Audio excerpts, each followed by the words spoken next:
Broadcast is now starting. All attendees are in listen-only mode.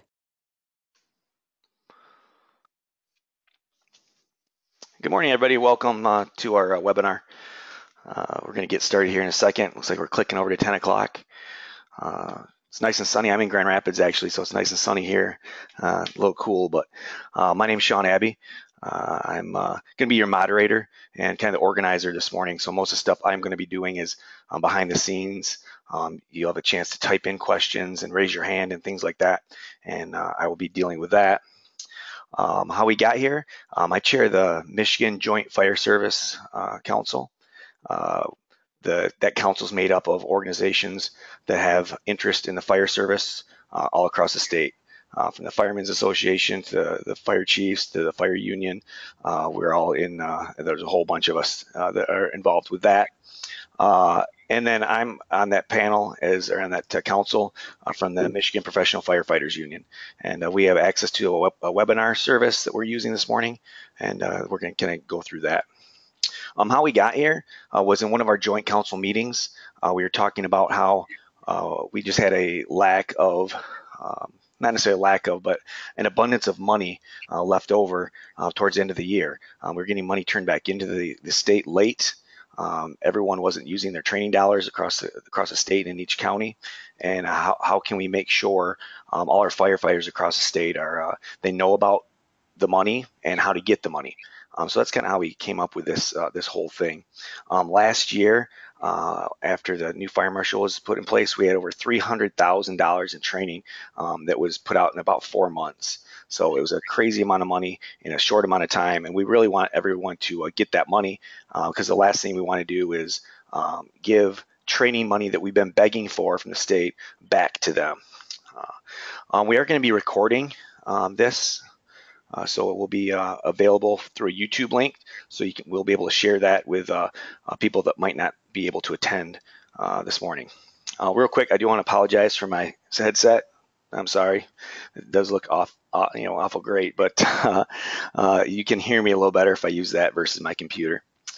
Real quick, I'm going to launch a poll, and we're going to do some of these as we go along. The one thing about webinars is sometimes they're very hard to be interactive.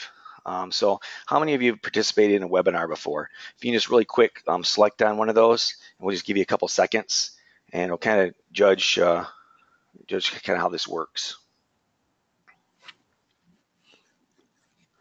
All right, we got about 82% of you voted in, almost 90%. All right, that's a good one right there. All right, looks like we're kind of across the board. Yes, for one or two to quite a few, and we got a good cross section there. So I'll kind of show you what you got on your screen. So in your upper right corner here, a couple things are nice. You can raise your hand, which I've got right up here. You can also, there's an arrow right here. It says questions or chat. You can open that up and you can send a question to me, or you can chat with me, the fire marshal, or anyone else in here. The fire marshal might be a little more difficult because he's going to be talking. But if you got a question or anything like that, just go ahead and type one in there. And then you can also raise your hand. Just raise your hand, and then we can call on you.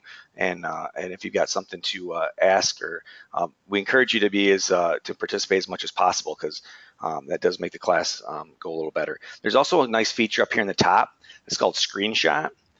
So if something's put on the screen, I know the fire marshal's got some slides and things like that.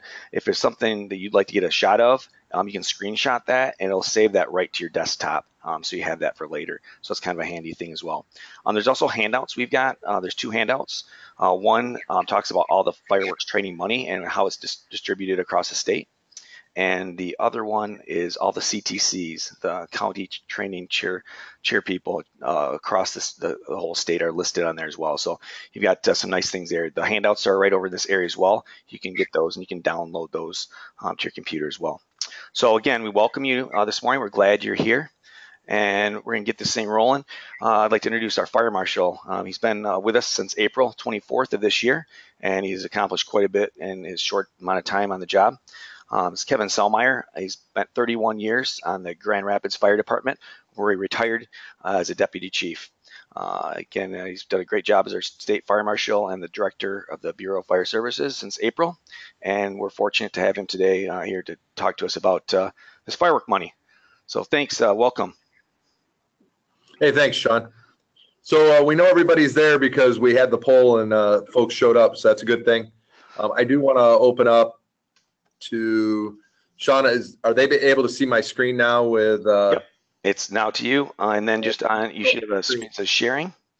So one of the things that everybody should be seeing on my screen is that it says sign up to receive Gov Delivery.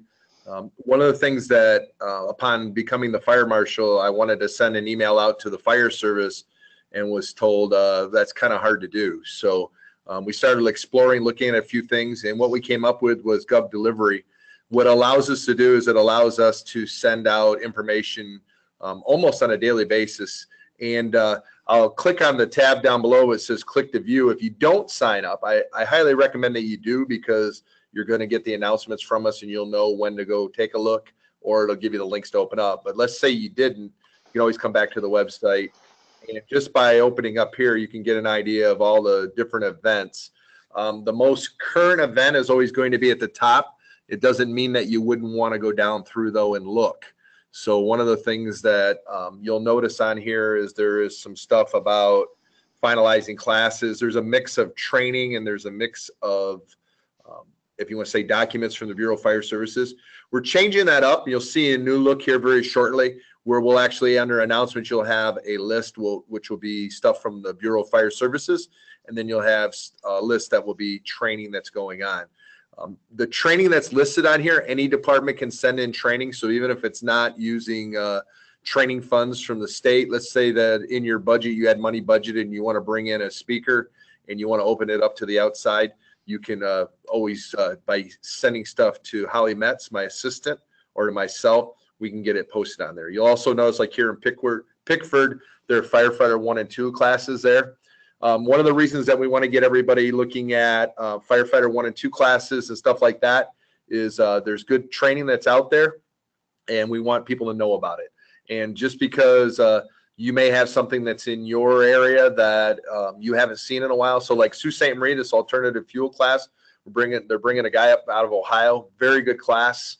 And they're actually going to have some vehicles there where you're going to get to even look at the vehicles and be part of that.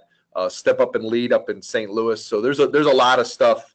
And if you're in the Grand Rapids area or Western Michigan tonight over in Ada Township, I'm having a town hall meeting tonight.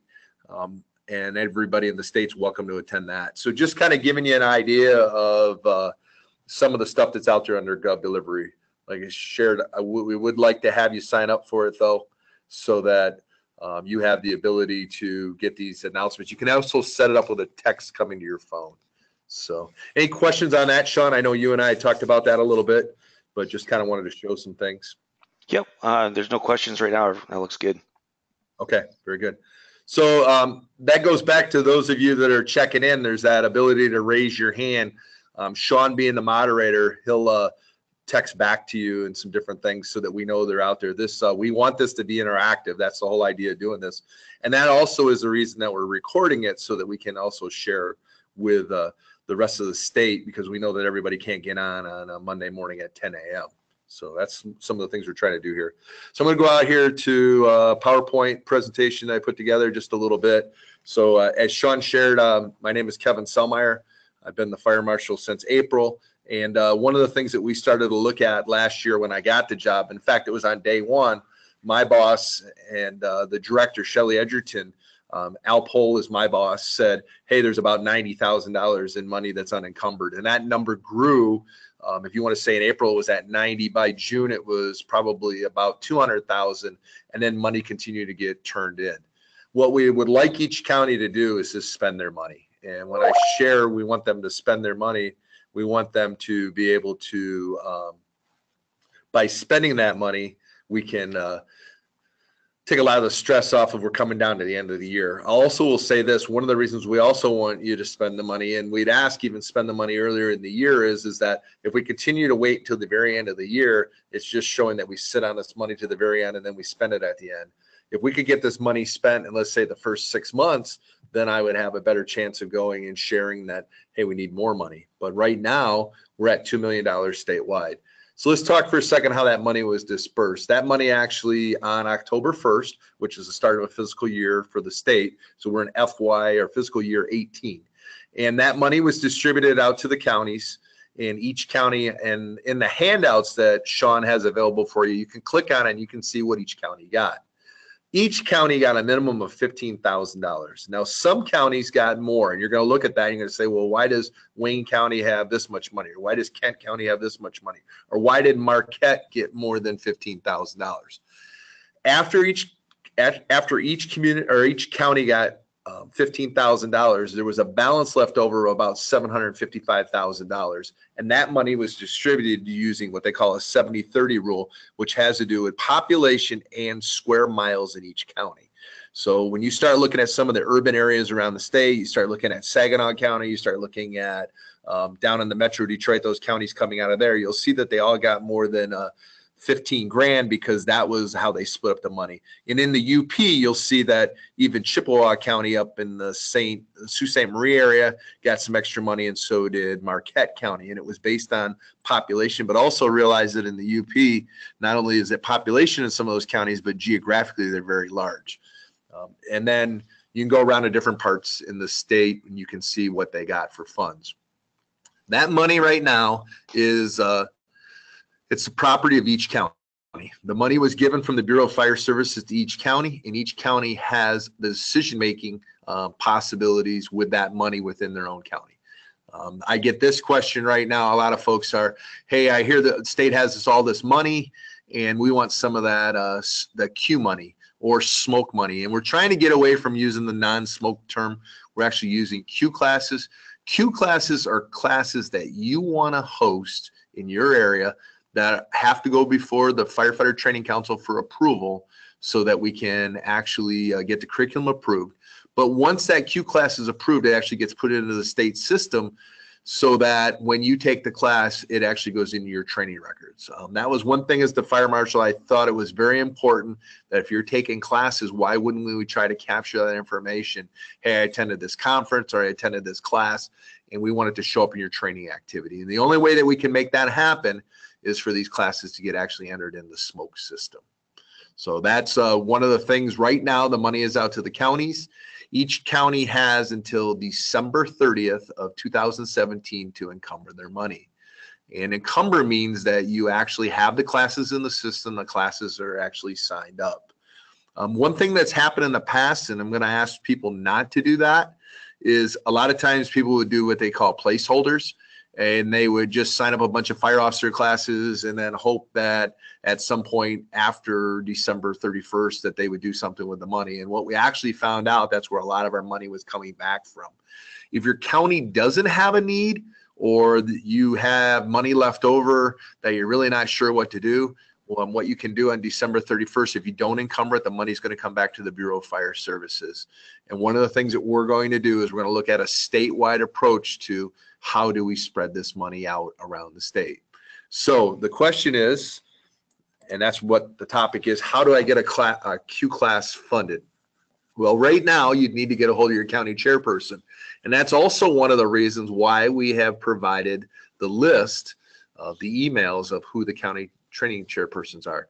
Now, on that list, if you go all the way over to the right, it's going to have a number, and that's the number of the counties. Every county has a number. So one of the things, Kent County is 41. As you look through, Wayne County is 82. You'll want to get the corresponding county number, and you can get that off of our website also, and then find out who your county chairperson is. Now, one of the things when Sean asked me to do this webinar, I also kind of wanted to caution everybody on, you can have a lot of big ideas, and you could say, well, we want to bring in this person, or we want to do this class. A lot of the counties have already been proactive and have been planning, and they've already planned out what they're going to do with their money for the year.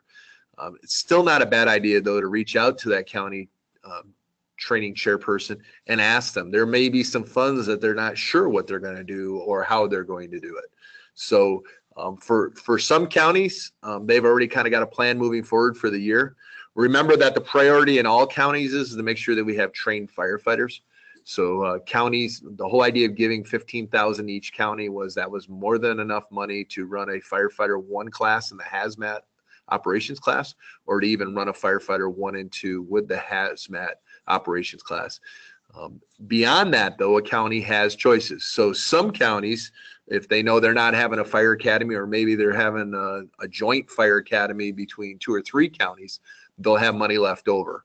That money can be spent on classes that are in the system, which would be your typical company officer 1 and 2 classes in the prereqs, or you have this Q class opportunity.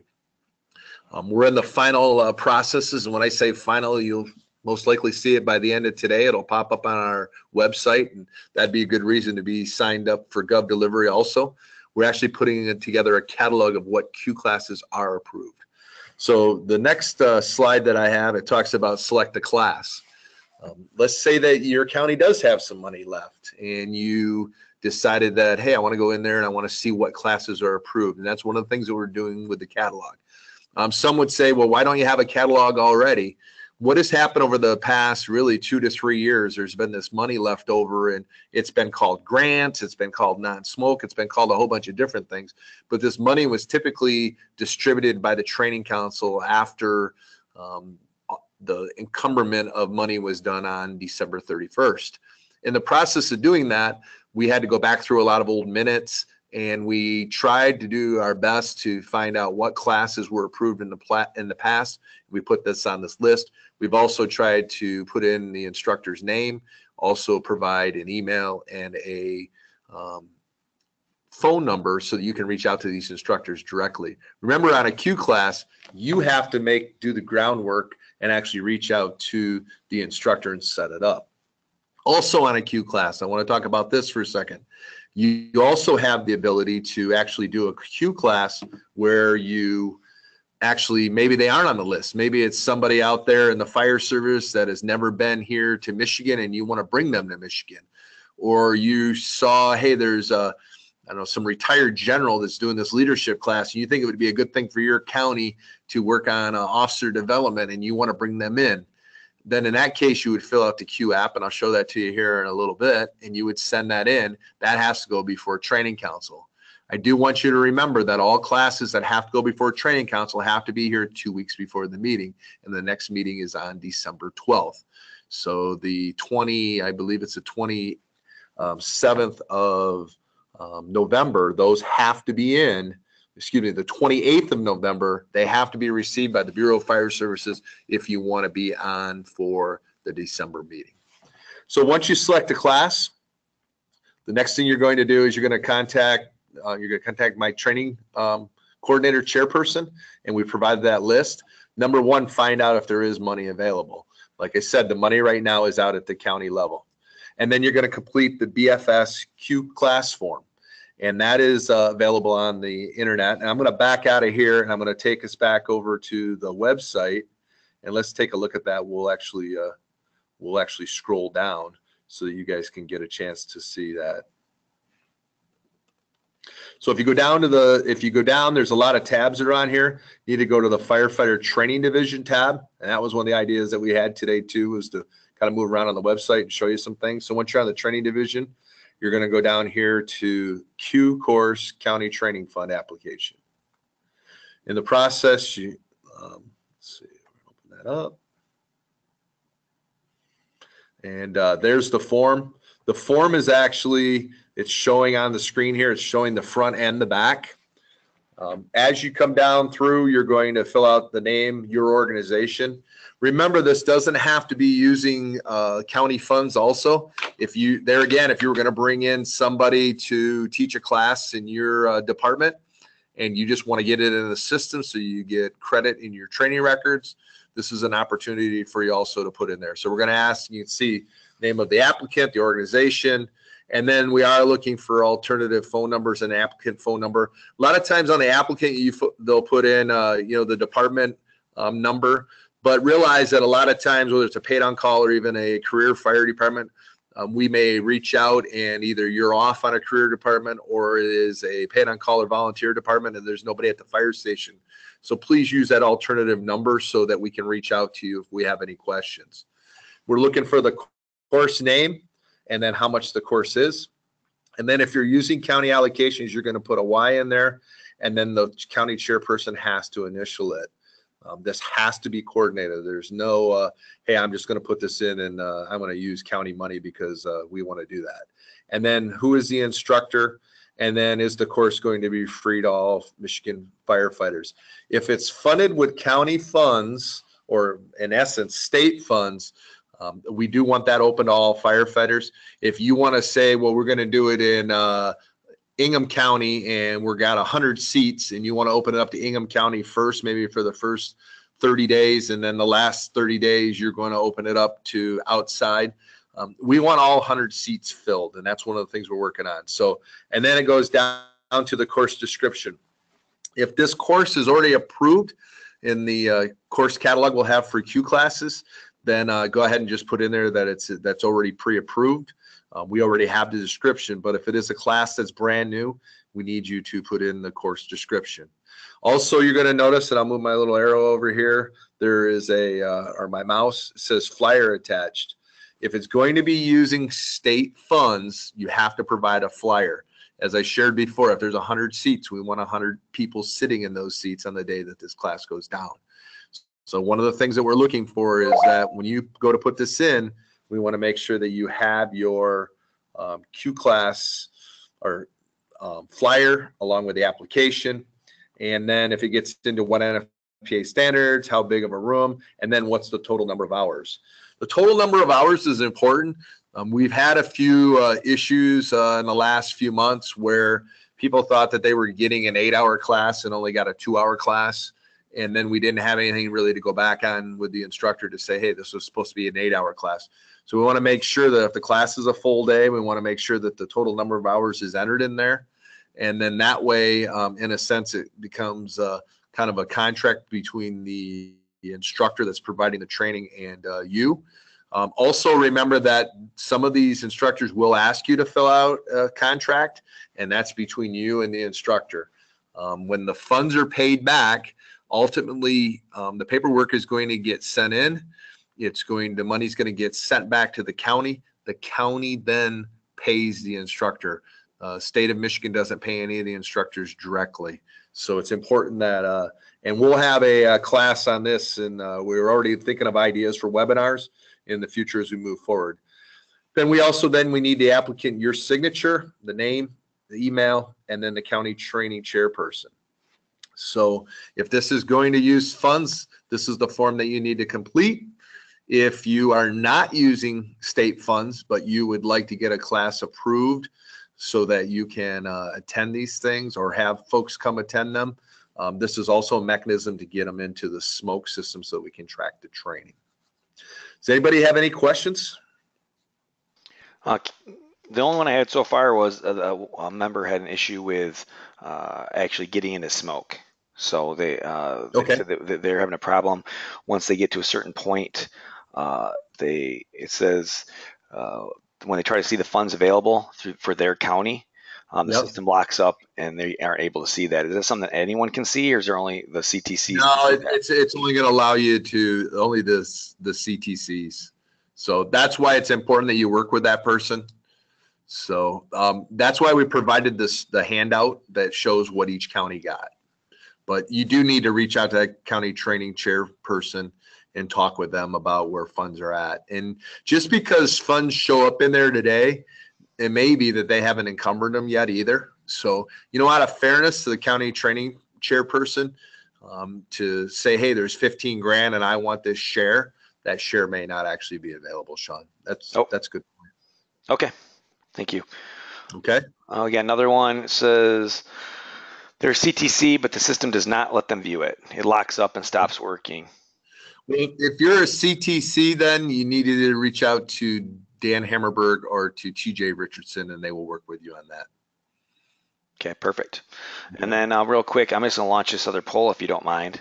Yeah, absolutely. So we talked about this a second ago. So we need to get this firework money and the training funds out there. When does the 2017, 2018 money have to be encumbered by? Just want to take a quick second. I'm going to throw my screen back to you so I can see it, Sean. Well, yeah, I'll launch it here in a second, or I'll give it to you in a second. Oh, you're going to launch it. Okay. Yeah, I mean, it's launched, but I'll show it to you in a second. Okay. All right, looks like about 75. Here's our results. There you go. Can you see those? The results? No, I'm on my screen here. All right, so 2% said March 31st, 2018. We have 7% said September 30th, 2018, and 90% said December 31st, 2017. So 90%, very good. Remember, good. They have to be, they have to be done by the end of the year. They have to be encumbered by the end of the year. Perfect. And what we're really trying to do here is that ideally we would like no funds to come back here to the Bureau of Fire Services. We're looking for the counties to take their efforts and to spend their money. So while we know that we'll probably most likely get some back, the goal is that each county has money. Each county knows what's best in their county. And we want them to schedule the training that best meets the needs first and foremost for their county, but realize that this training also needs to be open to the rest of the state so that we can fill any unused seats. Does anybody have any questions as we're wrapping this up? We wanted to keep this thing about 25 minutes to a half hour. We know all your time is very valuable. Does anybody got a question or something that wasn't answered that you'd like to share with us? I am going to launch a couple last polls just really quick. And if you can please just answer these before you leave. There's also going to be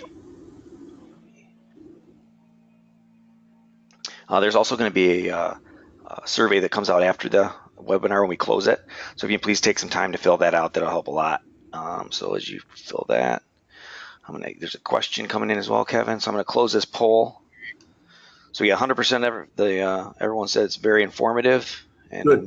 nobody said it's a waste of time. So that's a good thing. Well, that's good to hear. And we're going to do more of these, right, Sean? I mean, yes, we are. One of the things we're going to do. And we're also going to make the links available on the Bureau of Fire Services website. And also, I need to give a big shout out to Michigan Professional Firefighters Union and Mr. Abbey as one of the VPs for making this happen. And we're using their technology and so that we can communicate with the whole fire service throughout the state. So thanks, Sean, and make sure you let your executive board know I appreciate your efforts. Okay, definitely. Now we got a poll going there. I'm going to close that in a second. And really everyone says would they consider future webinars. They said 100% said they would. I've also got a couple questions coming in. The money, can it also be used for equipment? It can. Actually, that starts to run into, that has to be approved as it comes in by the fire marshal. So it's not, before you go out buying equipment, you need to fill out a form. You need to send that in. Okay. And then another question is, so their account. The equipment thing is moving forward. There is Public Act 264 and 265 passed. It was signed by the governor last week. And so there'll be some changes coming out, but that's going to require some rule changes as we move forward. So as we're looking in 18, things are going to kind of stay the way they are right now. Just because this has passed, it's 90 days before it goes into effect, and then the rules have to be amended in order to address a lot of the things that are in that. We could probably do a whole webinar just on the changes that are coming under with the new changes to Public Act 291 that has to do with training, Sean. Okay, perfect. And then one other question said their county lost $4,000 from last year to this year's monies. Do they need to ask for that from their CTC or you?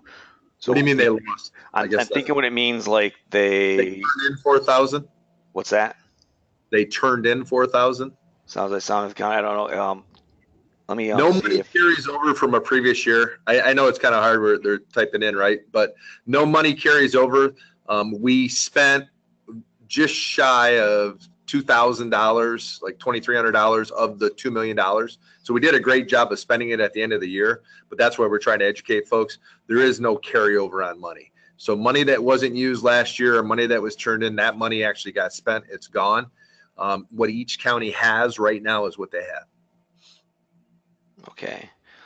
Joseph, if you can raise your hand if you want, if that doesn't answer your question, just raise your hand real quick. I do have someone's hand up as well and another question. Okay. Yeah.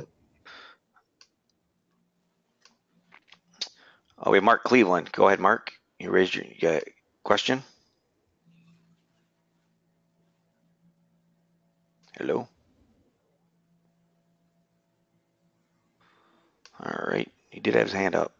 No, he's not on there. Okay. We have one other question. Let me get back to that. We have a whole bunch. Let's get through some of these. Okay. So, well, just a comment. Said 2 thumbs up. It's refreshing that the Bureau is engaged in communicating. So thank you, Fire Marshal Selmeyer. It's a good idea. These webinars, the webinars for the in-depth changes coming to the rules will be they think that this will be a good format to launch some of those. And then I had a question from Pat at Plainfield. Where is the list of approved Q courses? If he might have missed it. So yeah, we're working on that right now. We actually have every Monday morning, the training division here at the Bureau has a meeting, and we're putting some final touches on that, but we'll have that list out. My hope is by the end of close of business today, but for sure in the next day or two. And it took a lot of detective work to go back and look at a lot of even different documents were used to secure money in the past. So we want to give a comprehensive list, and we'll have that out shortly. Okay, again, update from that one question earlier. It says that they were approved at one amount last year and did not return any, but to this year we were told our monies for our county was $4,000 less than last year.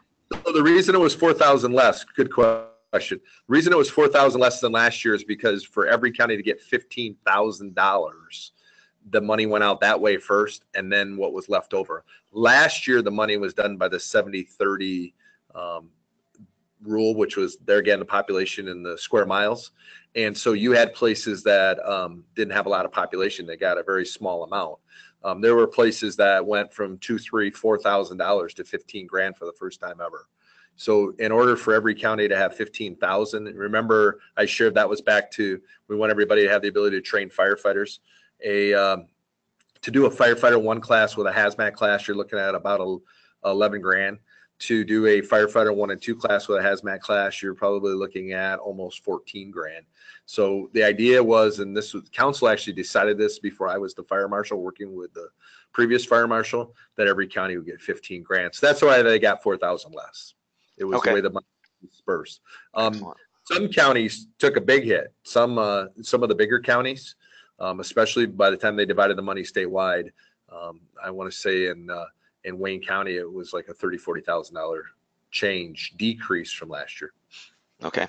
We had a question. Could you possibly give some examples of equipment that has been allowed to be purchased using the firefighter training funds in the past? Well, a lot of the stuff, like I said, going back and looking at minutes and stuff, and there was some rope and some different things like that. But one of the things that I also want to look at as we move forward with equipment is equipment's good and we need equipment, but we're looking to get firefighters trained countywide, and having a rope that rides around in a compartment, that gets used once a year when we do training. We're trying to stay focused based on education right now. And now if you were running something, let's say we're going to run a RIT class and you had to get it approved and you're asking for, I don't know, a roll of webbing, 300 feet of webbing at 60 cents a foot, and you want a couple of $100 and you build that into the course of the class. That's what we're looking more for, the equipment side of stuff.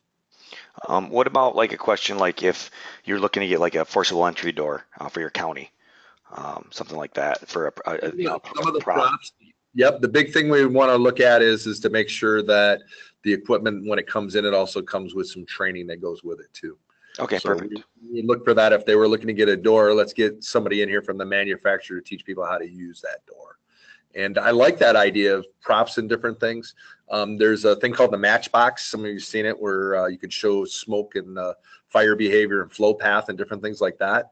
Ionia County has one that there'll be a trainer actually coming out here very shortly, and we're looking for instructor 1 statewide to get that. We want to actually move that around. The county training chairperson, John Baker, over in Ionia County, That was one of the things when he put in the request was he just didn't want it for Ionia County. He wants this thing to be able to travel statewide.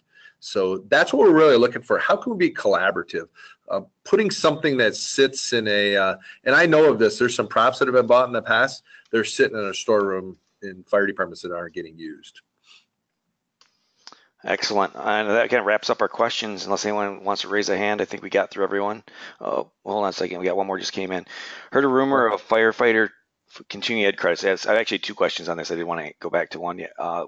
The continuing ed credit thing, where are we at on that? So we have a couple questions came in. The credit is part of the rewrite of 291, and that'll come out in the rules. This is the big thing that's where I think maybe our next webinar needs to be to talk about the changes of 291.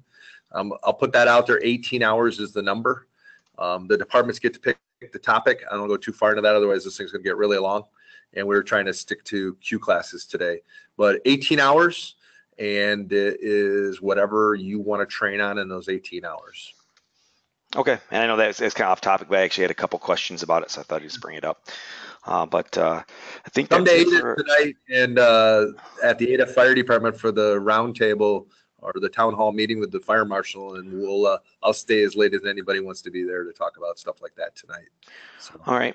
And then we did have someone put in a recommendation that possibly because a lot of people, firefighters, work during the day, to do one of these in the evening, and that's not a problem. That's one of the reasons we recorded this, is so that people are going to be able to check the link, the YouTube link, and watch it anytime.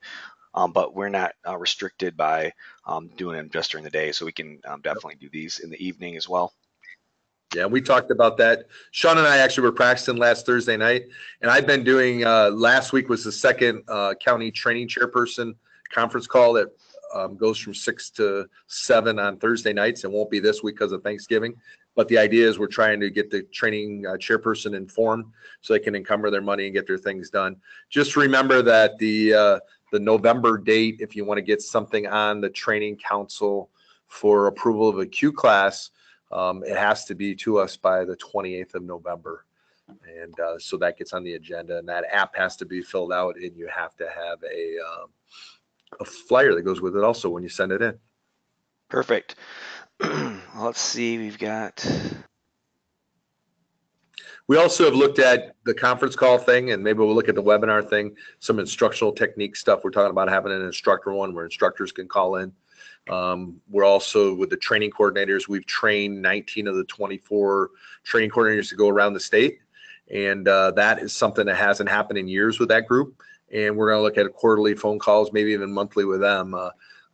One thing that I want to do is I want to increase the ability to communicate with our members throughout the fire service. So we're doing it with conference calls, and we'll continue to do it. This looks like it's going to be a good medium, Sean, and hoping to do more of these.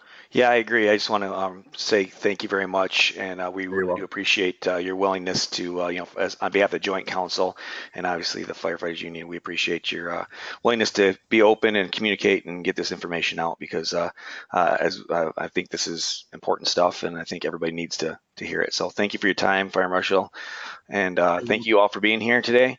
We just went over a little long with some questions, but I hope everybody, it was a good use of your time.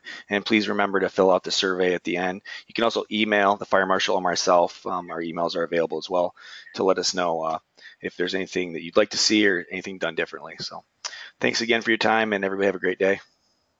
Thanks, Sean. Thanks for what you're doing. Be safe, everybody.